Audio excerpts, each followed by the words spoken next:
All right, good people. Hey, welcome to Travel Talks. If you're watching this on Facebook, do me a favor and type replay in the comments. Let us know that you're watching. We're just about to get started. We let our Zoom room in.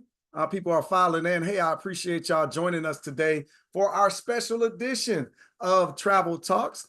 My name is Freddie Taylor. I'm the CEO and founder of Urban Intellectuals. Black History Made Easy is our mantra here. If you're joining me inside of the Zoom room, let me know where you're watching from.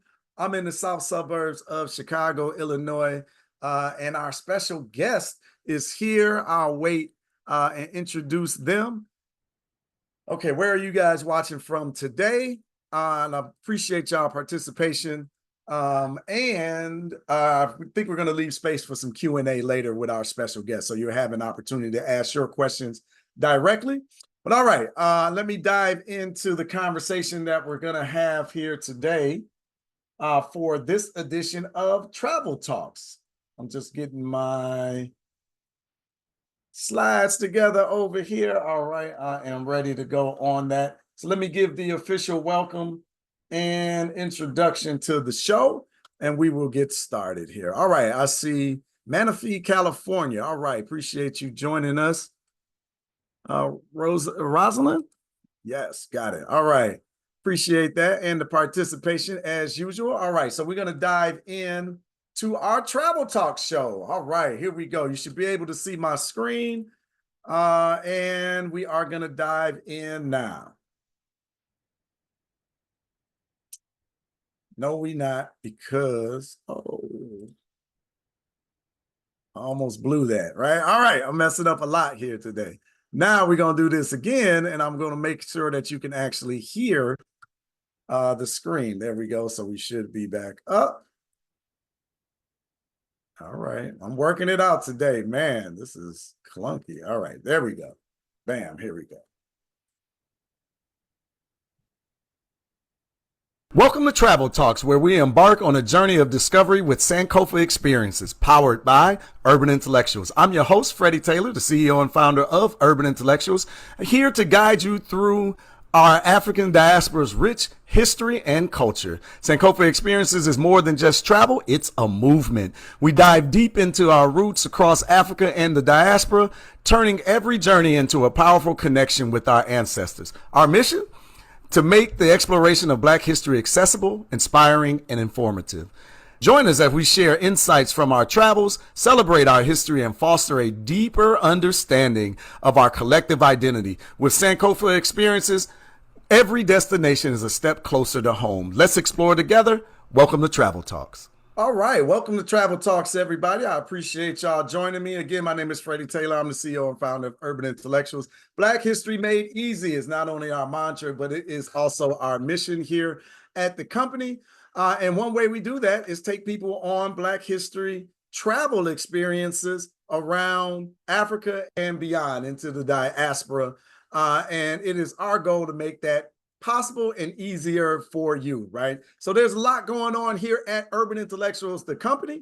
So I like to explain a little bit and give you a little bit more insight into everything that's going on in the company. I know it's hard to keep up. We are very active and busy, but here's what's happening right now inside of the company. Urban Intellectuals membership is now available for the first time ever. We are offering a membership into Urban Intellectuals, and it features Black history classes. So we're teaching classes to adults via our membership. You have access to a Fulbright scholar, Dr.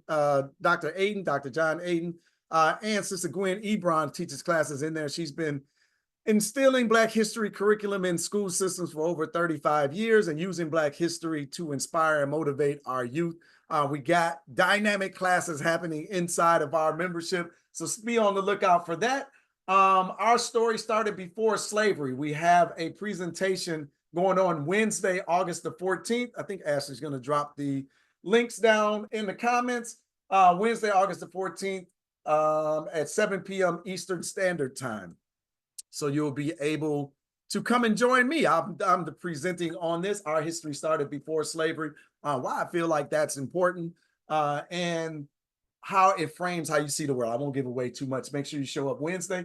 Thursday. Hey, how about anybody want to go to Morocco? Are you interested in traveling to Morocco? We are having a info session about that Thursday, August the 15th, 8 p.m. Eastern Standard Time. In fact, we're going to open up with 5 things they never tell Black people about Morocco. So even if you're like, hey, maybe I want to go, maybe I'll come, maybe I won't, at least you can show up on Thursday. Come and find out the 5 things they never tell Black people about Morocco. So we're going to dig into that as well. And then Travel Talks next week is canceled. So I appreciate y'all coming this week, but next week is canceled because we're going to Cuba. 94 and I will be traveling to Cuba along with our special guest that's here today. So hopefully we can talk a little bit about that. But 94 is my father. That's my dad. We call him by his age. He graduates to 95 in October, but he has always wanted to go to Cuba. And our special guest is helping us make that happen. So I'm super excited about that. We leave on Saturday. And if you are in the membership, I'm thinking I'm gonna try. I'm gonna say this. I'm gonna try to hold a special session on Sunday in our roundtables for our members only, where we'll go live from Cuba. What I'm gonna do is either Thursday or Friday. We have to talk about it. Ashley to send out the message, but I want to invite our group. We'll do that during the day. That'll make sense too. I want to invite our members to a Cuba only discussion session. I want to talk to you about why I want to go, why I think it's important, and a little bit more of that. So anyway, we're digging in. Like I said, a lot is going on in and around the company. But are you ready for our special guest? Of course, give me a UI in the comments if you're ready for our special guest. We're going to have a great conversation. You might have seen this individual before. You might have seen them. I'm trying not to use any pronouns to give you any hints about who I'm talking about. But I want to bring up our special guest, but I want to make sure that I do him the right of reading his bio so you know who is coming into the building to speak to you. It's my pleasure to introduce to you the man with the plan, our Chief Travel Officer, Mr. Jay Cameron. With a rich background in travel, Jay has journeyed through over 24 African countries, pioneering exclusive Black travel experiences for our community. He has been to the top of Mount Kilimanjaro, the slave dungeons of West Africa, the Great Pyramids of Kemet, and the lush landscapes of South Africa, and many places in between. Jay is building bridges so we can reconnect with the African diaspora, starting with these experiences. His profound expertise in traveling the African diaspora is truly remarkable, making him a sought-after resource and a valuable asset to our organization and community. Let's get excited to chat with Mr. Africa himself, Mr. Jay Cameron. Hey, good brother, how you doing today? What's going on, Freddie? How are you today? How's everyone doing? Good, man. Glad to have you here. Always appreciate you making time for us. Where I always gotta ask, where on the planet are you today? I'm in DC today. I'm in DC. I just spent, the better half of 2 months between going back and forth, actually Tanzania, and then as you mentioned, a lot of people know Egypt or Kemet. I was there since April, and then in between Senegal, we hung out with you in Senegal, and then now, so that's where I am right now, getting ready to join you in 94 in Cuba. So that's I'm excited about that. And then that's what we have going on. So it's a real exciting time, especially talking about travel and really inspiring so many people and what you're doing with UI and Sankofa experiences. It's a very engaging time as far as knowledge and then having the firsthand experiences. So that's what's going on. And good afternoon, everybody. Excited to see where all the folks are joining us from today. Yeah. Thank you, good brother. And now I know I was reading your bio, 23. I know I saw you say 24 countries. So where did you get to add the extra company? Well, it's actually 25. It's actually 25. 25. Countries. Okay, I missed the last two. Okay. Yeah, so Rwanda and Uganda. So those are the two. And I will tell you, Rwanda is a must. If you're serious about Black Yeah, history, yeah, if you're serious about history in general, Rwanda is, and when I say this, going to the genocide memorial, it is unlike anything I've ever seen. really. I've not seen anything like it in all of my travels. I've been to 47 different countries and not seen any 47 total countries, 25 on the continent. And I've not seen anything like the genocide memorial anywhere. And I mean, Wow. I've been to the dungeons of Ghana. I've been to the dungeons in Goree Island. I've been to Badagry in Nigeria. I've been to the Mansion de Sclavas in Togo. I've been to the dungeons in Zanzibar. But, and when I say nothing, it's one thing when you hear the stories of a place. It's another thing when you see the actual evidence. Yeah. In Brazil has something like that too down in Rio, where it's like, whoa, okay, I heard you tell me that this is what this place is, but now you're showing me and I see it. So Rwanda and then Uganda, had a great time in Uganda both. Just, Rwanda was more so from the historical aspect, and then Uganda was just kind of the culture vibe. So it was really I heard about it, and going to Kampala was just really really special. So those are the two additions, and I tell you, the continent of Africa is so rich with culture and history. It's not this monolith that we hear so often. It's very very different, and those cultures are very different. Yeah, yeah, I know. I was gonna ask you, like, what keeps drawing you back, right? Like, why this connection? Why are you so passionate about going back? Like, what's the draw for you? Well, just learning. We've been so miseducated and undereducated and flat out lied to in the States, and not just the States, but even on the continent.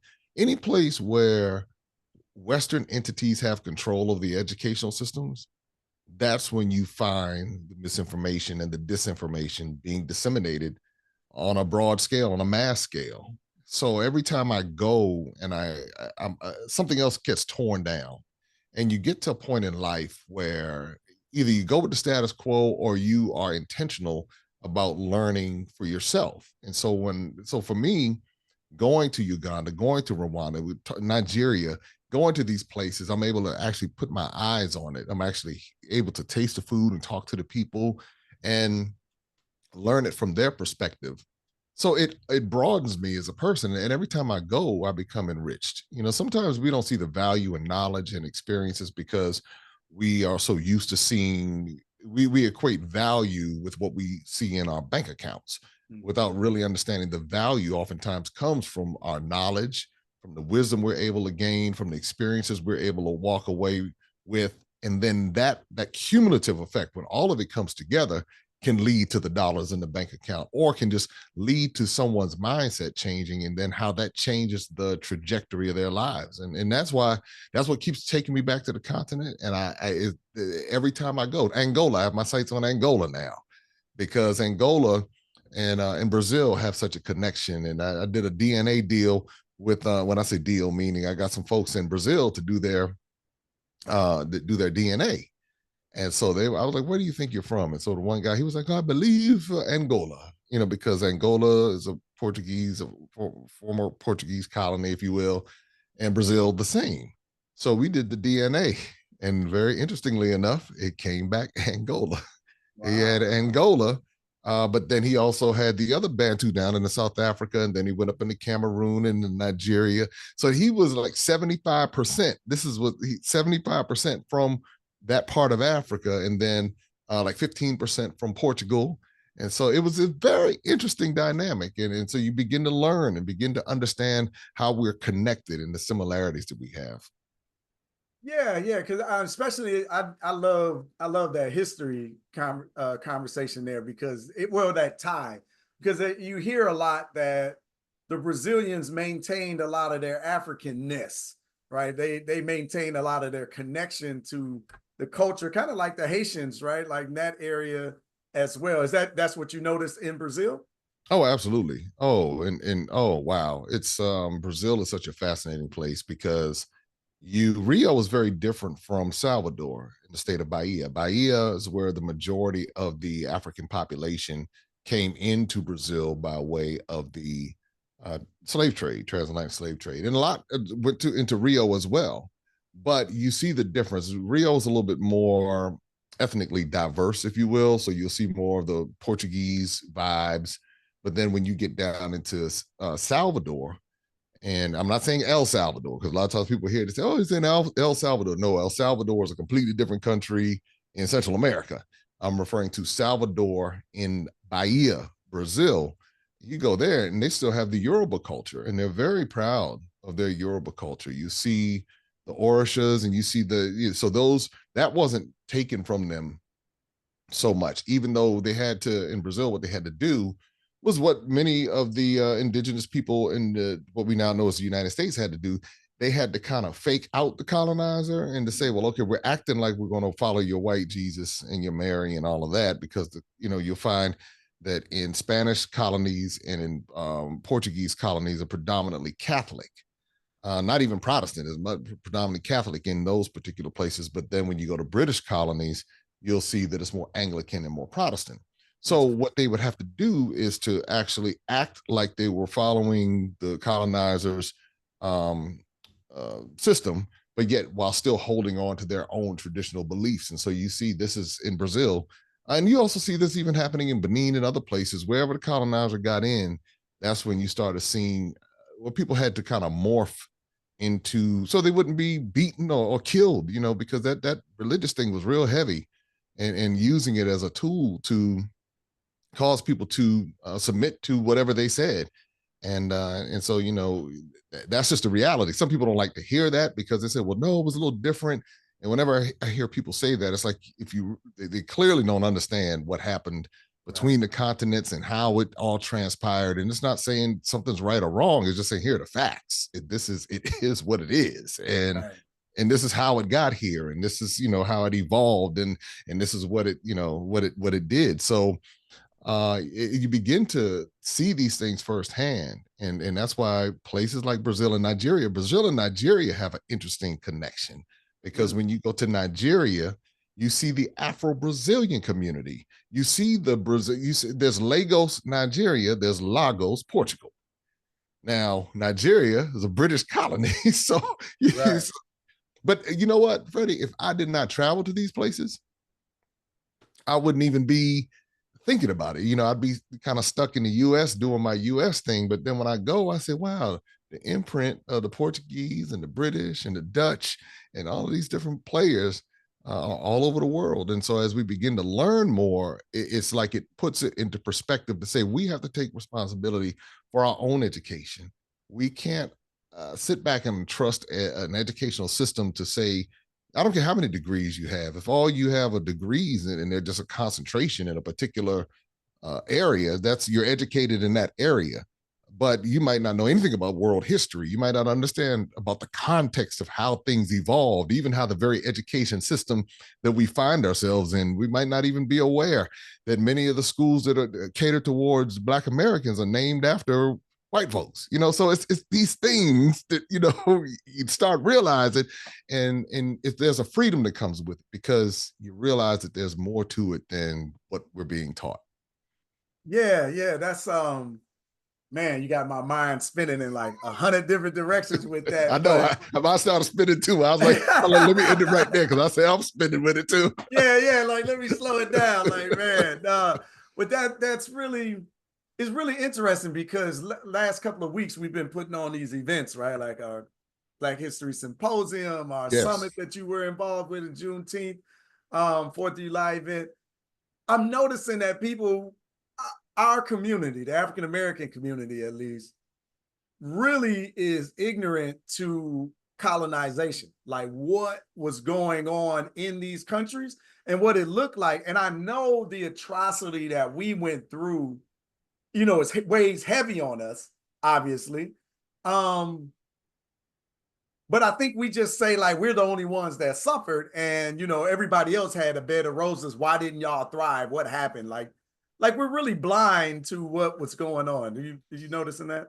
Yeah, I've heard that quite a bit, and it's called like trauma superiority. I've heard a lot of us and Black Americans, like our traumas and what happened during the slave trade were worse than anybody else, and nobody understands the different things that and I'd have to say our ancestors, because the reality is I've never been enslaved. I've never been whipped. I've never, I mean, when I was born, all of the majority of that stuff had ended as far as the way that it was happening in the 50s and 60s. I'm a product of the 70s.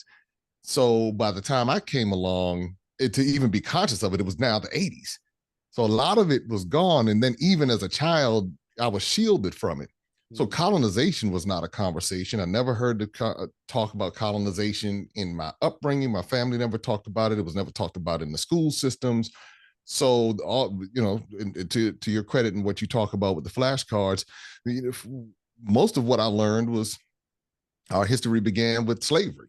And so whenever those dates were, whether it was 16, 19, or 18, whatever, that's the context that I understood. But when you start traveling and you start seeing the effects of colonization, well, that Zoom thing is working. My fingers go up and put thumbs up and everything. Me talking with my hands, So and just give it and say, hey, that's right, just to let me know. But but when you start traveling and you see the impact of colonization, or when you start learning about what was happening in Namibia, most people don't even know about Namibia. And to understand how they were fighting the Germans the same way Black Americans were fighting the American system. And they were dying in the streets the same way. The South Africans were dealing with the British on one hand, the Black South Africans were dealing with the British on one hand, and the Dutch on another hand. The Zulu were dealing with the Dutch, and then so you're looking at all of this, and then you're finding out about, there were concentration camps in South Africa that were killing Black South Africans, and then Leopold in Belgium, and what was going on with the Belgians, and then what they did with Patrice Lumumba, and then finding out about the concentration camps in Kenya. We hear about the concentration camps in Germany and Hitler, but then we don't hear about the concentration camps in Kenya. And then what was going on in Haiti, and then how the Haitians actually defeated the French, and then the French came back and obviously defeated the Haitians, and had the Haitians paying reparations to the French, which helped contribute to the funding of the Eiffel Tower that we idolize and take pictures in front of every time we go to Paris. So, it's these types of things. And then when you go to Rio, and they tell you about all the people that were killed, and it was a mass graveyard, and you hear this and you say, oh, I hear about it. But then they take you to the museum, and there the bones are in the ground. And you see the skeletons and how they would crush, after they would burn the people, and then the skeletons would be there, and they would crush the skeletons and then throw more people on top of them and burn them so they could have more room. And so you hear the story, but then you look in the ground and you see the skeleton right there. And you're like, wait a minute. So these are the things that we don't connect. We don't,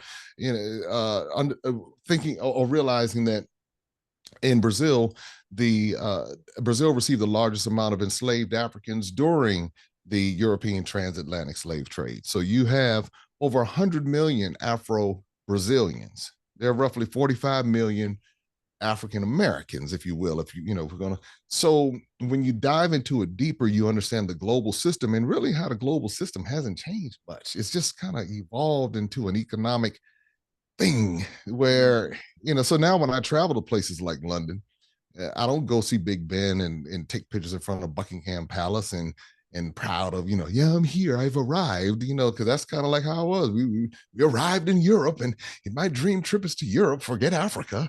We're not going there. They need us to come save them and rescue them and help them. I don't understand why their leaders can't get it together. I don't understand what's wrong with them. Poor leadership over there. And without understanding that the colonizer still controls the leaders in these African countries. They control the military, they control the currency, they control the education system. So when you then the resources, then when you put the two side by side and you say, so what's happening in the United States? Who controls many of the parts of Black America? Who controls the politicians, and who controls the economics? Who controls the money going in? How do the resources get extracted, or the lack thereof, going into these Black communities?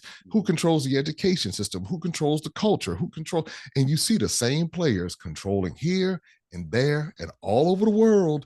And you stop and you say, now I understand why my life has been, jumbled up and confused and so many different things, and why my parents didn't know to teach me this, or for those who had great resources from their parents, why the parents were teaching them about the history and the importance of knowing it and being Black and proud and saying it and unapologetic and not trying to shrink back. Say, well, we're everybody can get along. Yes, everybody can get along, but I'm not going to shrink back on my history and my culture in my cultures, not just one culture.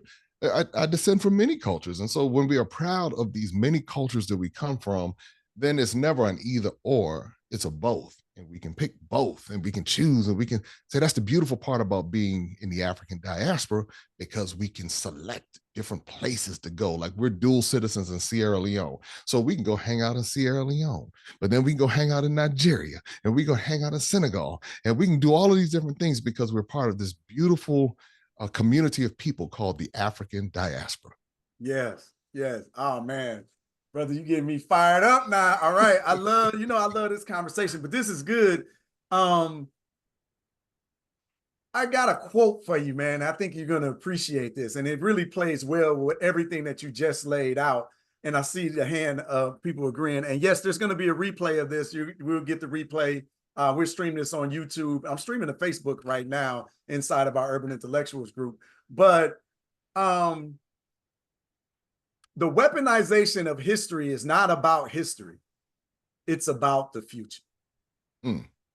The weaponization of history is not about history. It's about the future. They lying to you about the history because they controlling where they're taking you. They're controlling how you see the world, how you see the viewpoint, your perspective that you take, which is why we run to the Big Ben and the Eiffel Tower to take our pictures and to claim that we doing something, we doing it big, because we're in the colonizers' world now.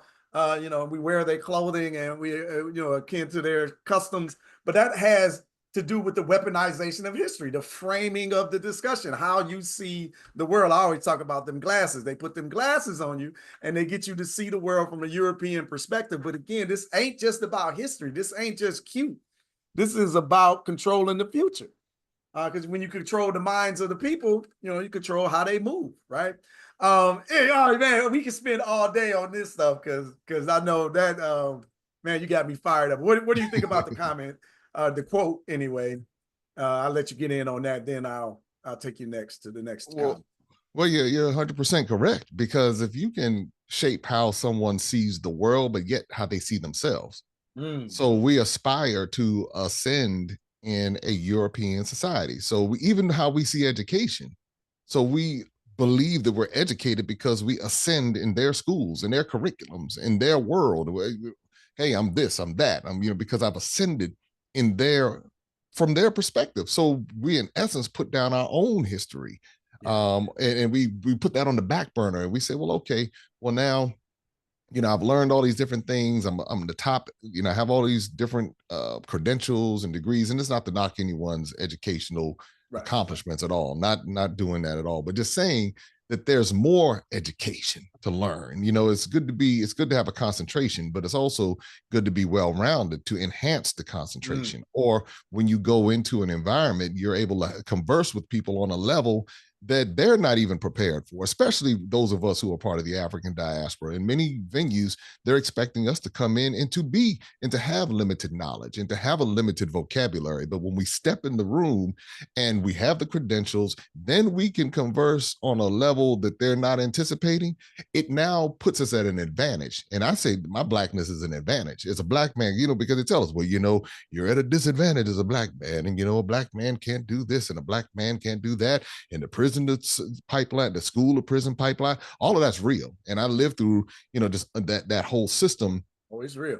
Growing up in DC in the 80s, there's no doubt that it's real, but this is what I try to encourage our young brothers with, and say, well, okay, now, if there's that many negatives out there about us, imagine if you enhance yourself and broaden your perspectives, and you can speak to multiple audiences and you just handle your business. Imagine the position that puts you in, because the expectations are already so low.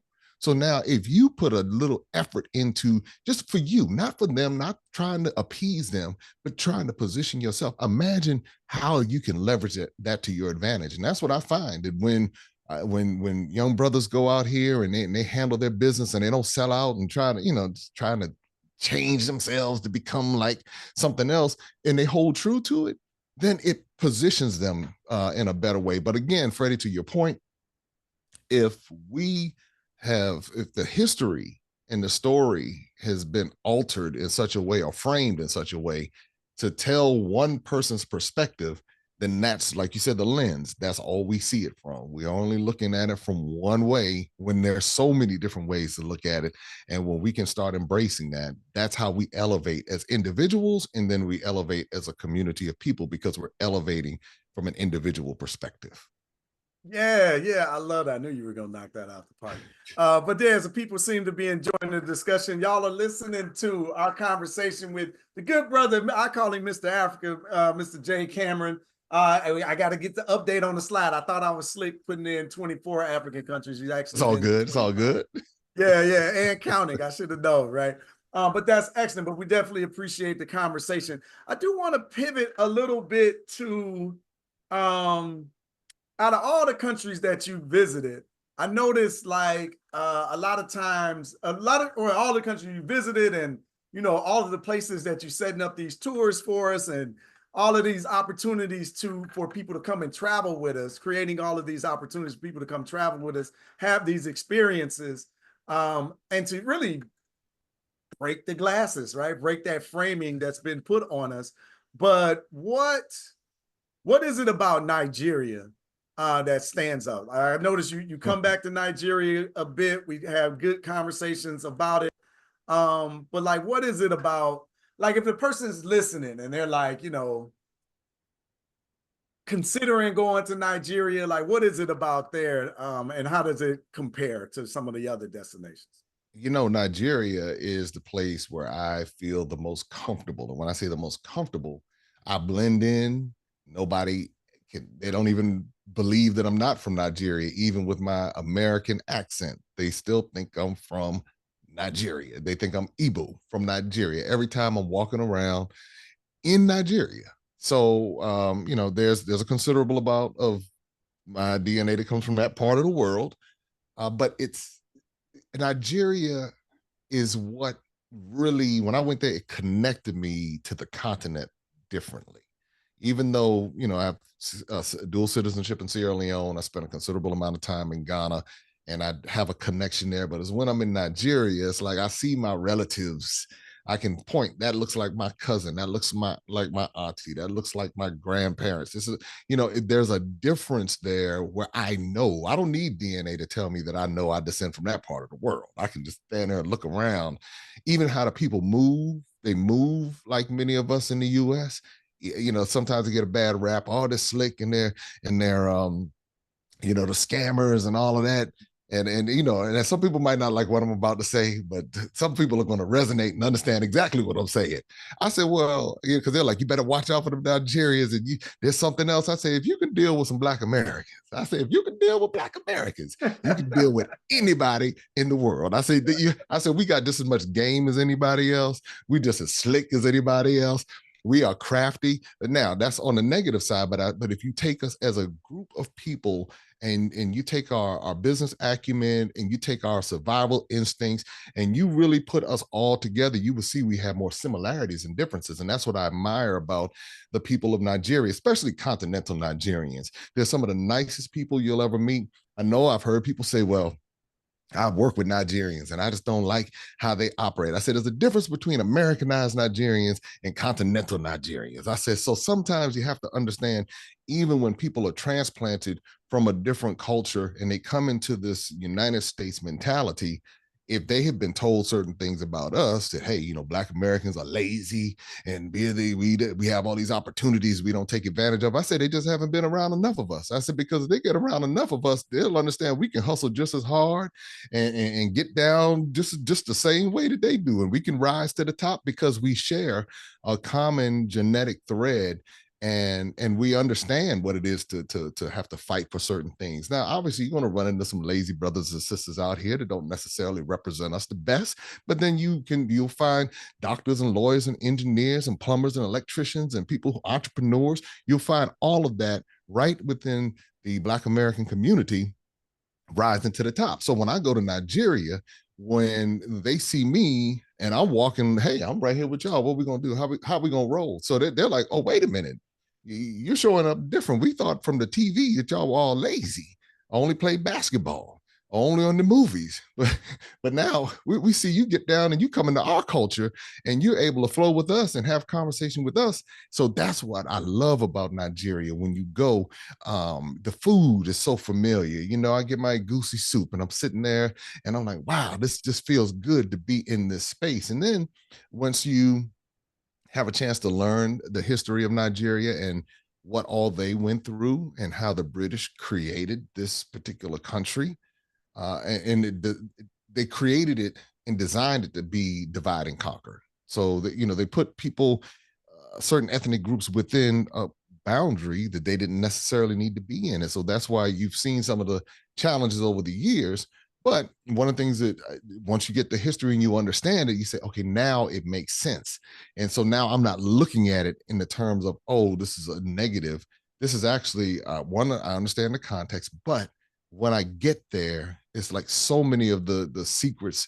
Because I said I didn't want to go to Nigeria for a long time. Everybody did, no, you better not go to Nigeria. They're gonna get you in Nigeria. But it's one of the nicest places with some of the nicest people, with some of the most important history and knowledge that we as Black Americans could benefit from. And now it's one of my favorite places to go in the world. So that tells you how this transformation happened. You have Nikkei Art Gallery, Madam Nikkei, if you're looking for some authentic art right there in Lagos. I mean, you find, and they have art galleries all over, and these are top-notch art galleries. And then you begin to go and just be among the people. I think that's the best part about Nigeria, is being among the people. Wait. There's art galleries in Africa? Oh yeah. I mean, it's like, I'm being funny, but it's like, man, our perception of the continent is just, it's beyond, it's not even skewed. It's just like, it's just totally distorted. So I just can imagine somebody in the universe of YouTube might run across this video and they'll have, not the people here, not our folks, right? Like, but it's wild. I'm sorry I cut you off and No. trying to be funny, but okay. So if somebody's interested, I like, you know, you're giving places. Somebody's interested in going, like, where's some like places they need to see? Like, what's that? Or did you All want to? right. Well, Lagos is what the primary place that we go with Sankofa experience is Lagos. And because in Lagos is we have discovered that Lagos is the heartbeat of Nigeria. It's not now. Nigeria has 250 like million people. Lagos has almost 30 million people. It's a huge city, which is almost the size of its own country, larger population, larger than many countries. But you have Fela Kuti. And see, Fela Kuti is someone who was very instrumental in awakening the Nigerian, or the consciousness within that, the borders of what we now know as Nigeria. He used it through music, but he was imprisoned. He had death threats. He had all kinds of things, but he was one of the most popular originators of what we know as Afrobeat. Yeah. So, you know, you go to see his mausoleum and you get a chance to get inside of his world. It was a little interesting.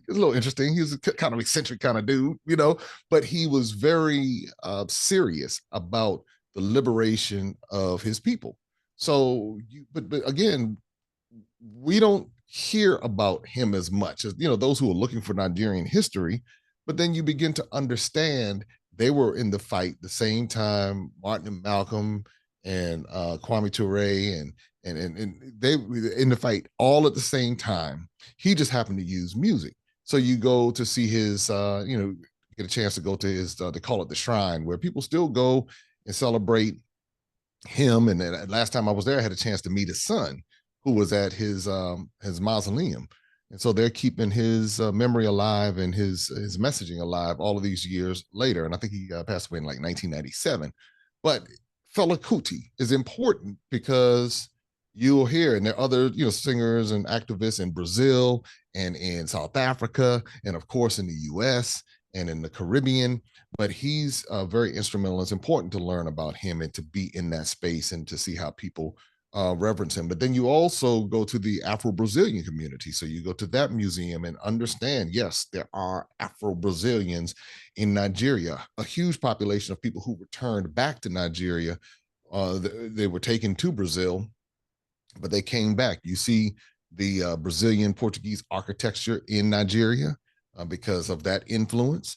So it's a really and then you go to Badagry, and Badagry was one of the major ports that enslaved Africans were taken out of Nigeria. Now, Nigeria and Benin and Togo, they used to be known as the slave coast. All of these names now are colonized names. Like Nigeria was named by a white lady, so she came up with and said, "We're gonna call this Nigeria."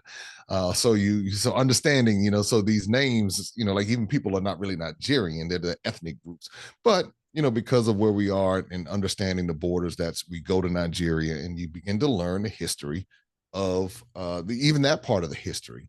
So you go to Badagry, that's another important part. You get the nightlife. We give you a really well-rounded experience. You go to Landmark Beach, so you see the contemporary parts of Lagos, but then you get the historical parts of Lagos. You get a chance to eat the food. I mean, I had like some of the best times I had right there in Lagos, Nigeria, and it's something that I believe for many Black Americans, it is an essential part of the Africa story. So yeah, 54, 55 countries. Western Sahara is regarded as the 55th country by many accounts. So we'll throw it in there. The U.S. doesn't necessarily want to acknowledge it, but hey, whatever with the U.S.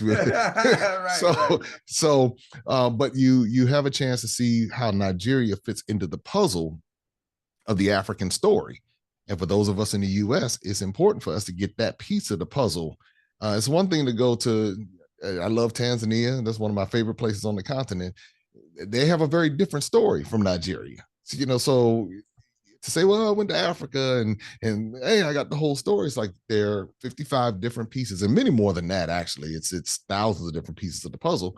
But when you get to Nigeria, you now have a chance to say, okay, this is a direct connection for most of us, a direct connection to the continent, and you'll see it, you'll feel it. You don't need DNA. It'll resonate. You'll say, wow, this is, I could, now you may not move there, but that if you live there, you would blend right in.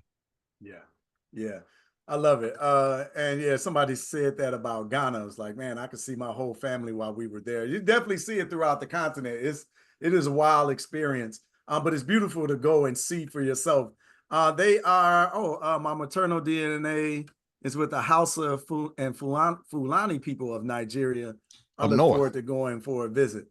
Yeah. Hey, Mary, how you doing? All right. Appreciate that. And they're asking about the date. So good brother, if you might be willing to share some more information inside of Nigeria. So if y'all are interested in going to Nigeria with the Sankofa experiences, we are going next year for the first time, 2025. So Brother Jay is going to share some details about that. And of course, we got a surprise for you. Well, what I want to do is drop a couple videos in here so you all can see what the experience looks like, because I talked about the art gallery and I talked about some of that. So Freddie, want to walk them down and let me see here. Let me make sure the audio, you all should be able to see and hear it. Okay. Just want to make sure. Yeah, they are, excited about getting started or going to see the continent. I love this discussion, by the way. Sister Ashley just inboxed me on the side and was like, man, this conversation is amazing. It really is, though, right? So I appreciate you, good brother, making some time to come through to Travel Talks and talk out some of this conversation. I really can't wait to bring more people, right? We've taken 200 and, oh, wait a minute. We got 20 people in Ghana right now, right? Like, right. That's it. Right. As we speak, they were just as we speak, right? There's that's right. There's a Sankofa experience happening right now in Ghana. Oh, say my people trace to Fulani and Yoruba woman. Oh, I love it, Jacqueline. Okay, so a lot of people are really resonating with this conversation. Good brother, let me get out the way. Go ahead and share some more information about Nigeria so we can see. All right. Well, here's the deal with Nigeria. So you have many ethnic groups in Nigeria, and the ones that we know the most or hear the most about are going to be for the Hausa, Fulani, Yoruba, and Igbo. And so the Hausa and Fulani are primarily in the north, and the Fulani, they kind of migrate. They're kind of like all in Cameroon. You find them in Ghana. You find them in Sierra Leone. You find them in Senegal. And then like with the Hausa, you'll find some over in Cameroon, and you'll actually find some in Togo and Benin and even some in Ghana.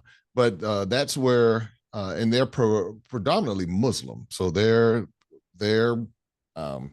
like better terms, their colonizer came from the east a little bit more, and so the Arabs got in there, and that's how you find that. And then along the coast, you're going to find the Catholics and the Protestants with the Igbo and the Yoruba. Yoruba typically were the ones who would leave, and that's the majority of the people you'll find who leave Nigeria and go abroad are going to be either Yoruba or Igbo. And of course, there are other ethnic groups. So I don't want to slight any other ethnic group, but just for the sake of this conversation, understanding that that's why you'll run into so many Yoruba in throughout the world, and you'll find that connection there because their culture is one that encourages travel. Whereas with the Hausa and the Fulani, you're not going to find them doing as much traveling outside of what we know as Nigeria. So anyway, I was talking about Madam Nike and her art gallery. We had a chance to go visit her art gallery, and some people are wondering, do art galleries really exist in Nigeria? Are they top quality? Are they, what does it look like? Well, let's take a look. Happy to see you. You are welcome. Thank you. This is Jay. Wow. Please come to have a tour of the place. No problem. You are welcome. Madam Nikki. You are welcome. Yes. You know, they always think it's like it. I was going to say a word. Nigeria have a lot of naked yeah. So 90 naked. But it's naked, so we're going to say it the right way. Yeah, not a naked. Yes. You are welcome. Thank you. Please come in. Expression. So there's an interpretation for this. There are people living in the forest. The forest is not empty. It's another interpretation that whatsoever you're doing, just know someone is watching you. Oh, got it. Oh, see, that's what art does. Art you can put layers and layers of messaging. We also have this one. This artist mostly doesn't paint. What he does is he splashes color. So when he paints as if rain is falling. Just throw it just a drop and then bring figures out. Next Sinokun, that's the name of the art. So then, he manipulates it once it's like thrown on and say, okay, no, keep dropping. It didn't glue together to make this. Did you see the Maxine? Ingenious. Wow. Ingenious. I mean, this is. We also have this artist. He's one of the old Oshobo artists. Here he was talking about women. He believes that when women are united, they can build and at the same time destroy. Yes. He was saying that women are colorful. That's why I love to make use of colorful colors. Then you see the children at the back. That shows that women are multitask. Apart from taking care of their children, they can still do one or two things at the same time. So that's just taking you inside of the Nikkei Art Gallery just a little bit so you can see that the art gallery is legitimate. The art gallery is real. Here's another quick look inside of some other activities that we do in Nigeria. That's right. My first time in Nigeria. First time. This is my virgin ride. I'm losing my virginity. Getting in. Here we go.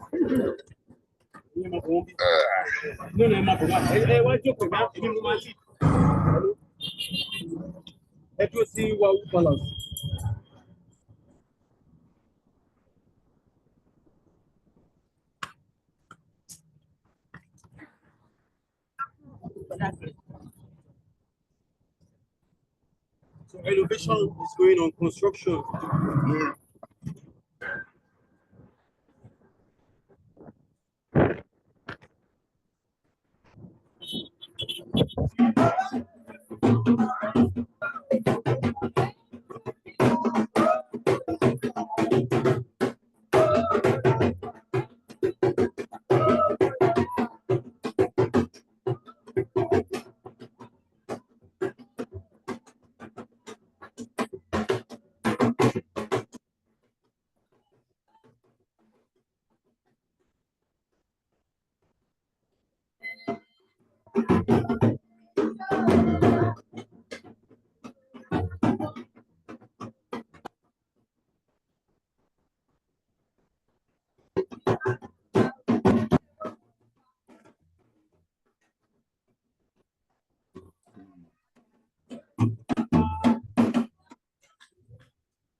So that takes you inside of some of that was actually a Yoruba community, and that was the welcoming that we received when we went to go visit. So that's what you see. I mean, again, when you get to Nigeria, you're like, okay, what is this going to be like? And you'll see similarities. If you've been to other West African countries, you see some similarities in some of the greetings, but you know, it's nothing like going and being a part of the Yoruba culture. And this last video I'm going to show you right here was recently when we went to go get some food. And so some of our guests got some food, and this was their reaction. Hold on. All right. Okay. First thing you do is you take a little. What are you eating? I am eating. What is this called? Egusi. But what is this? This is the fufu. Or is this the egusi? No, this is egusi. But this is the fufu. So you just take a little pinch, then you dip it in, and you put this like right there. You do that all with your hand in Nigeria. Is it spicy? Not like that spicy, Okay. but a little kick. All right. What you But think? it is amazing. Oh, wow. It is so good. This is your first time in Lagos, Nigeria. This is my first time in Lagos, Nigeria. How you And feeling? they have this in Ghana as well. Uh-huh. So they told me that the real stuff is in Nigeria. Okay. And I need to try it. Uh-huh. And I cannot say that this is actually better Okay. Yeah. than the one in Ghana. It's kind of tough. Yeah. It's just different. You know, they're both really, really good. Yeah. Uh-oh, I see you over there, Erica. Go ahead. You've been waiting on this. You've been waiting. That's what I'm talking about. Look at that. She's sending up praises and everything. Go ahead now. Thanks to Gail and Erica for joining us, and they had a great time. And obviously, there was, they were able to taste some of the egusi soup, and you can draw your own conclusions and comparisons. But this is a part of what we do on the Sankofa Experiences to Nigeria. And I know they have the upcoming dates, and you really want to be a part of it because it is a unique experience, and you get a chance to be in that Nigerian culture and the Nigerian vibe. We're very intentional about helping everybody navigate. And when I say navigate, meaning navigate the traffic in Lagos. You know, it's there, but we get around it. So, you know, we're pretty good about that. The accommodations are great. We either stay at the Marriott or the Radisson Blu in Ikeja. We stay at the Echo out on the island. So you have the mainland, you have the island, and so we navigate it like that. And we just have a great team on the ground who takes exceptional care of you and making sure that you have an experience that you can be proud of.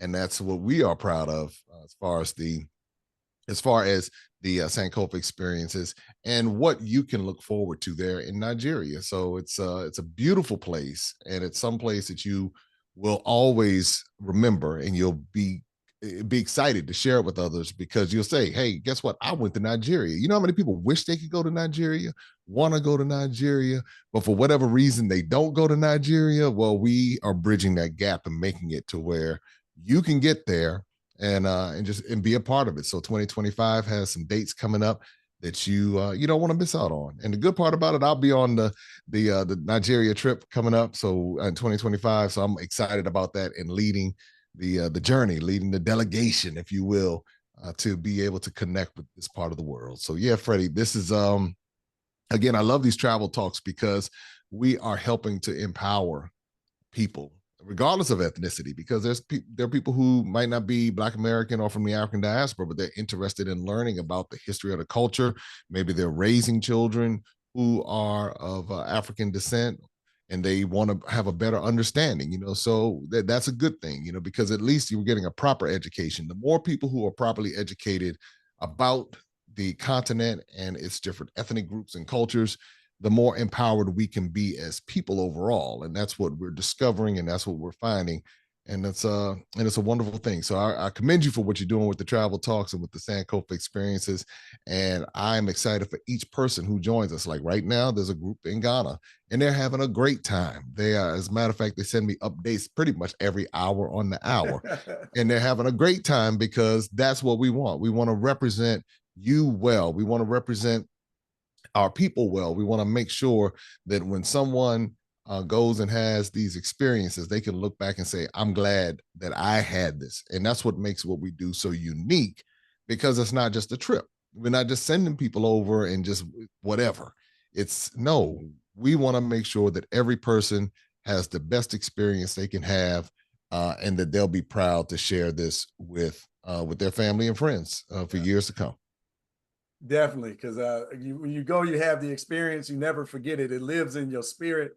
But when you see those pictures again and you come across those videos, all those memories come rushing back. But I want to bring up, I know we got it. I know if you have any questions, you can raise your Zoom hand. You can click reactions, raise your hand, and we'll make sure that we answer your questions. But I saw a couple questions. Somebody wanted to know, hey, I don't want to wait for my friends, my family, or somebody else to decide, can they make it? Can I sign up now as a single and then just add somebody later if they come, right? Who knows if they're going to come or not. But the sister was like, I want to commit now. I'm not interested in waiting. Oh, for sure. For sure. You can definitely sign up now. And then if you want to add someone later, and we encourage people to do that, to at least hold your space, because we're getting close to reaching capacity on this Nigeria trip. So once folks go, I mean, we're excited about Nigeria because we know the connection. I've been, I mean, sometimes when I'm in Ghana, I'll just hop over to Lagos because I use that Sierra Leone passport. I just hop on over to Lagos. So I just feel like going on over here. Let me just go on over to Nigeria. And so, there are people who are actually getting ready to go to Nigeria in a few weeks, and they're excited about going. And again, our team on the ground is exceptional, and we make sure that you don't have to worry about who's going to pick you up from the airport. You don't have to worry about how you're going to get back to the airport. You don't have to worry about your accommodations. So all of that, and Freddie's been letting people know I got a little bit of bougie thing about me. So there's certain places I'm just not going to stay. I just can't do it. Now, other people who are like, I'm concerned, it's my first time on the continent, or maybe it's not your first time, and you're concerned about your accommodations. You don't have to worry about that because I've stayed at the Radisson Blu in Ikeja. I've stayed at all of the places that we go to. I've eaten the food there, had a great time, with the nightlife in Nigeria. So it's and again, I felt one of the best massages I've actually had was at that Radisson Blu in Ikeja. I went there 2 days in a row. That's how good it was. They see me coming, they're like, hello, welcome back, And I said, I don't know what y'all doing over here. Y'all must know like the Nigerian, body type or whatever. And they do it right. So the spas are there, the music is there, the vibe is there. Only thing that's missing is you, as Freddie would say. Yes. And we definitely want to invite you to come to Nigeria with us and experience this. But I know you're wondering, hey, well, what's the investment, Freddie? What's the opportunity to come and hang out with y'all? So if you click the link that Sister Ashley is dropping in the comments, you can get all the details. You can get the itinerary. You can see everywhere that we're going. All of the communications and information is in there and the pricing. But I'll drop this here for you so that you can see. This is our inaugural Nigeria trip, right? So we are going on September the 29th through August the 9th, 2025. So you have over a year in order to make this investment, right? So you can break it down. As soon as you sign up, you will see your breakdown. I believe, what are we doing? $199 it just takes $200, not $199 to lock in your spot. And then you can get on the monthly plan to go ahead and pay, but you will see your payment itinerary all laid out on the site before you make the payment, right? So you can make the decision, but it's $5,074. You just need a e-visa to get there. Yellow fever vaccinations are a requirement unless you have a doctor's note, right? So if you have a doctor, for some reason, some of our seniors don't want to take additional vaccinations, but as long as they are clear everything with their doctor, that's the most important thing. You have to have a note and all of that, right? So all of that is a thing. But we definitely recommend that you get the yellow fever vaccination. It lasts for 10 years. So if you've taken it within the last 10 years, you will be fine.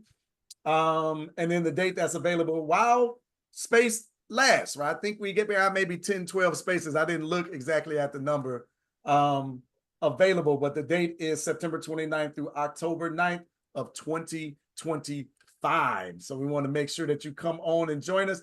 But how about a bonus? How about an incentive for hanging out with us here on Travel Talks?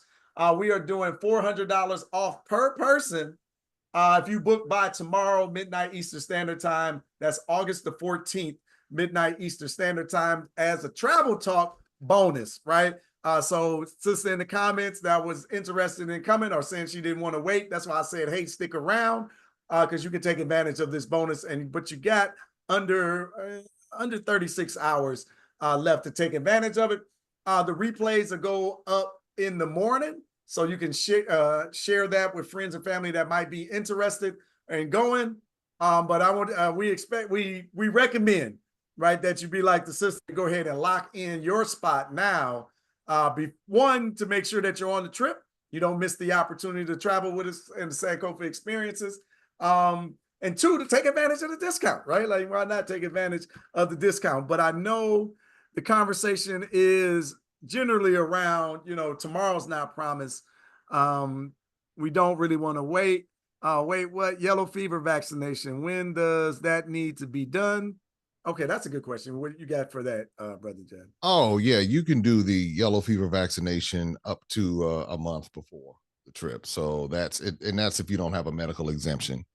So and that's the thing that you want to, so you don't have to do it now. But also what we've discovered is, like, when I did the yellow fever, it was lifetime. So just confirm, confirm. Yeah. And just confirm it. Man, that would do me to. I would love to not take that again. Like, I don't want y'all to think bad. Like, it's not like the COVID vaccine where people were laying around for 2-3 days. Oh, no. Yellow fever vaccine has been around for almost 100 years. So it's one that, nothing like that. No, and again, for those who don't want to do that, then that's when you get the medical exemption. Yes. They were in the comments saying, that's not bougie, brother. That's keeping it real. Where we lay our head matters, right? Like, yes, sir. And yes, ma'am. That is very true. Yeah. We're definitely not going to take you anywhere that we wouldn't stay. My dad is bougie. And he ain't going. But we got him right for Cuba. We got him right for Cuba. He gonna be good at Cuba. He'll like Cuba. Yes, he's gonna be good at Cuba for sure. I know I can already see, and I know we're gonna test out that pool on the rooftop and the view up there. I've been doing my homework. I'm excited, brother. Good. Dad travels with us, and he says the accommodations are okay, right? So he recommends. Okay, we got a good question. All right, Warren Williams, come on and unmute and ask your question, please.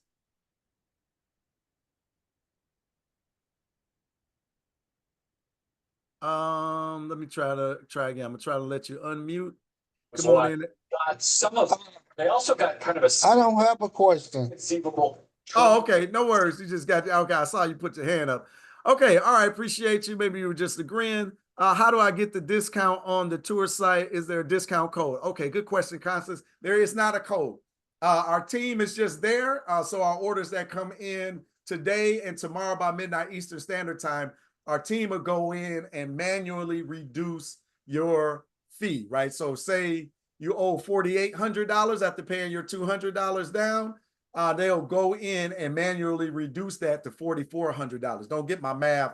Don't hold me to that math, right? I know that number is a little bit off, but they're going to reduce the fee $400, and then all of your payment plans, everything will adjust from there.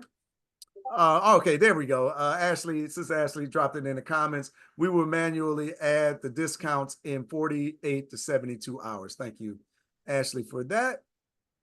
All right, and I appreciated the answer about the vaccinations as well, Brother Jay. Drop the link for me again, Ashley. If you click the link, you can go in and see all of the details. Occasionally, we may do a info session on Nigeria where we do a deeper dive into everything that's broken down. It's all there on the site. Just sometimes it's good to hear and answer your questions. But because that trip is filling up, we may not have to do anymore, right? Like, so I don't know. So it kind of depends on folks taking action. Well, and the other thing, Freddie, is that you got Ivory Coast in there too. We do that. That's a part of the whole. That's a major part of it.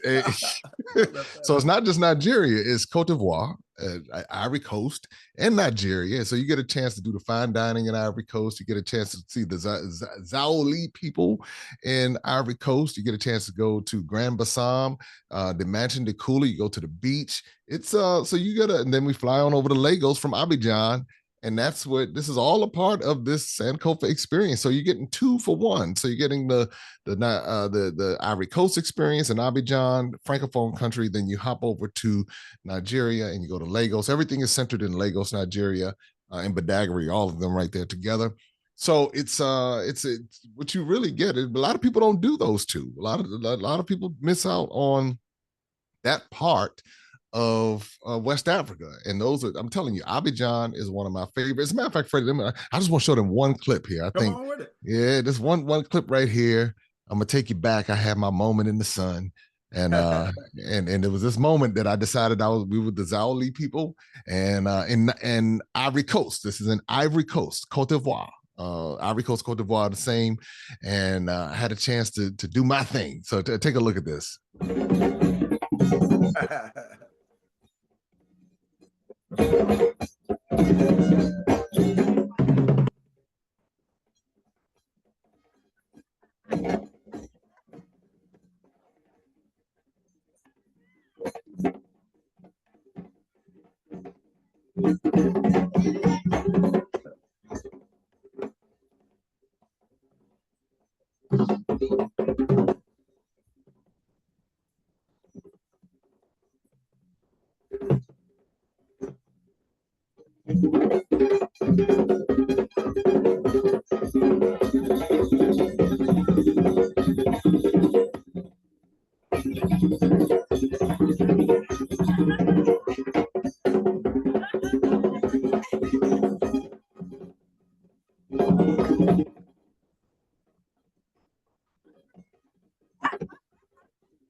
The sound like going in and out. There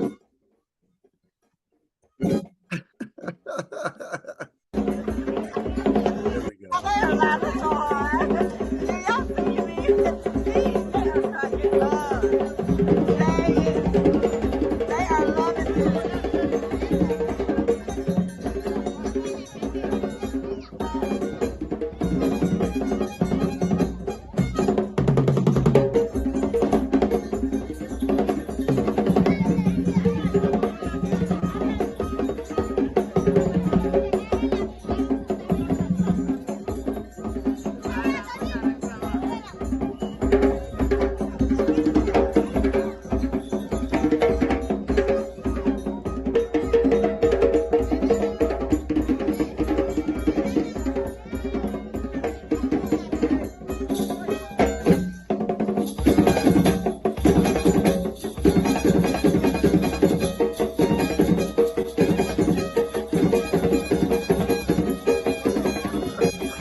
Yeah, that was the moment right there in Ivory Coast.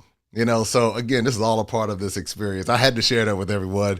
And you have a chance to dance. We go to the chocolate factory in Ivory Coast and the whole nine. It's a wonderful experience. Don't miss out. Don't miss out. Yeah, don't miss out. September 29th through October 9th. Good traveling dates there. And $400 off if you sign up by midnight Eastern Standard Time tomorrow. A Travel Talk special that's automatically in. You just got to sign up by midnight Eastern Standard Time tomorrow. $199 deposit is all that's needed. I got a question. Another trip possibly in 2026. Our 2026 calendar we haven't released yet, but that's possible. Is there an additional cost, out-of-pocket expenses? What currency is accepted in the countries? All right. Well, in Nigeria, it's the Naira, and then it's the Sifa in Cote d'Ivoire. So those are two different currencies. They're run by two completely different monetary systems. So you will not typically be able to use your U.S. dollars, but you will be able to convert the currency to the local currency. And so the lunch and dinner are not included. So that's an additional expense. And then, of course, your shopping. And I tell everybody, it's up to you how much you're going to shop. So as far as you being able to survive on the trip, you want to have an additional $500. But shopping, that's entirely up to you. Some places do accept Visa, MasterCard. Please do not look for American Express to be accepted. but Visa, MasterCard are typically accepted in larger or I don't want to say larger steps, but more like Madame Nikkei, because she's selling this art, So she definitely is able to accept MasterCard and Visa. And then you have restaurants will typically do MasterCard and Visa. And so you can go to the ATMs. The ATMs work well. I encourage you to use your credit cards more so than your ATM. But, we work all of that out. We prepare you for the trip. You're not just going to show up in Nigeria and Ivory Coast unprepared, so no need to worry there. That is something that we are big on. We've brought nearly over 1,000 people back to the continent in the past 3 years. So, folks are having a good time, and that's the beautiful part about it, that to have these encounters and when people are able to go and tell their friends and family about it. See, the thing is this, oftentimes people say, well, okay, I can go and I can find a budget trip to Africa and I can go and I can get it for this. And then they get disappointed because people are going to give you the absolute cheapest thing they can find. Many vendors operate from scarcity, so they're not really concerned about your comfort and your safety as much as someone who comes from where you come from would understand. So that's something that we take seriously to make sure that it's like we'll go places ahead of time. Sometimes we'll visit a country multiple times before we take the first person because we want you to know that we are putting the time and effort in to making sure that your comfort and your safety is a priority. And so you don't have to worry about us getting there and then trying to lowball you on things and things changing. And it's like, no, our goal is to make sure you have a great time. And there's certain things you don't even have to think about. You don't have to worry about where you're going to eat. You don't have to worry about where you're going to sleep. You don't have to worry about the transportation. All of this has been mapped out for you in such a way. All you do is show up and have a good time. And that's why we keep coming back time and time again, because that is what we do. And we want to make sure that your hard-earned dollars are protected and invested wisely while making sure that the folks on the ground are well taken care of as well. So we work hand in hand to make these Sankofa experiences very unique. And that's why you see us constantly offering more and more destinations. Yeah, and the connection is amazing. So we're just definitely honored to be working with you, Brother Jay. Appreciate all the work that you do, laying down the tracks to make our Sankofa experiences possible there on the continent. Do y'all have any other questions for myself or Brother Jay or about Nigeria that I missed? I think I got everything. You can drop you can click the link in the comments to join us in Nigeria and the Ivory Coast. How did I leave that out? September 29th. Through October the 2nd, 2025. Brother Jay is going to be there. I'll be there as well. I'm super excited about it. It'll be my first time in Nigeria. So I'm looking to go have these experiences as well. And I can tell you I'm a little biased. I am, but I can tell you when you get there, you could just relax, right? You don't have to be the person that's planning all of the events, the outings, rounding the people up, calling them, making sure that they're on time, to make sure they're showing up, make sure everybody's well fed, hydrated. All that stuff is taken care of by the team. And so they are working diligently for your 5-star review, right? We definitely want that as well. How soon will the recording of this session be available? Anita, tomorrow morning. Ashley, correct me in the comments if I'm wrong. I believe tomorrow morning it should be up. It might even be a little bit faster if you go to YouTube. You'll see that. Follows Urban Intellectuals on YouTube. We get it up over there. If you're in our Facebook group, I'm streaming all of this right now, so it's literally available over there. Do we have to commit to this particular trip with our deposit? It depends on the trip that you're interested in, Doc. So if you can email Ashley at urbanintellectuals.com, Ashley at urbanintellectuals.com, we'll make sure that we get you situated and accommodated. Thanks, I was a little late getting on. No problem, Anita. There we go, Doc. Ashley at Sankofa Experiences. Listen, I'll be getting twisted on our sites, right? So Urban Intellectuals own Sankofa Experiences, right? So it's all the same thing. It's coming to Ashley's inbox, but Ashley at SankofaExperiences.com. Thank you, Ashley, for putting that in there. All right, Brother Jay, man, thank you for your time today. We can just close out with any final thoughts to share with the people. Oh man, I'm always excited to share Sankofa experiences with the Sankofa family and the Urban Intellectuals family, because I know that they're transformative, and that's the thing. Keeping that in mind and remembering that tomorrow is not promised. If you want to do it, do it. You know, that's the thing. Well, we're waiting for the right time, waiting for the perfect time. There will never be the right or perfect time until we make it such. That's when it's the right time. And so it is up to you to make the decision, and we will do our very best to provide you with the best experience that you'll be proud of and you'll be able to share with your family and friends. So we look forward to seeing you in Nigeria and Cote d'Ivoire, aka Ivory Coast, and we look forward to seeing you next year. And hey, make it happen. Do it today. Excellent. Excellent. Thank you, Brother Jay. I appreciate you. As always, I'm going to jump on that hot seat call. I don't know if you're getting on here in a moment with the collaborative, but so I may see you in a second. Maybe. I don't know. I might need to, right? Yeah. Always got something going on. But I appreciate all of y'all for being here today and joining us with this session of our Travel Talks experiences. If you have any questions, shoot email to support@sankofaexperiences.com, support@sankofaexperiences.com. Ashley's dropped her email down there as well. It's all going to end up with Sister Ashley. She's our coordinator, and she makes all of this possible. From this end, Freddie, keep bugging you, but can I access my replays? I don't know what to do. Jean, can you reach out to Ashley at sankofaexperiences.com? Ashley, Jean Brown is in my comments. Can you make sure she gets your email? There you go. Yeah. All right. Thank you, Jean. We'll get you all sorted with your replays so that you can see everything. Appreciate you. But thank you, everybody, for being here for another edition of Travel Talks. Let me close out with our video, but I appreciate everybody's time.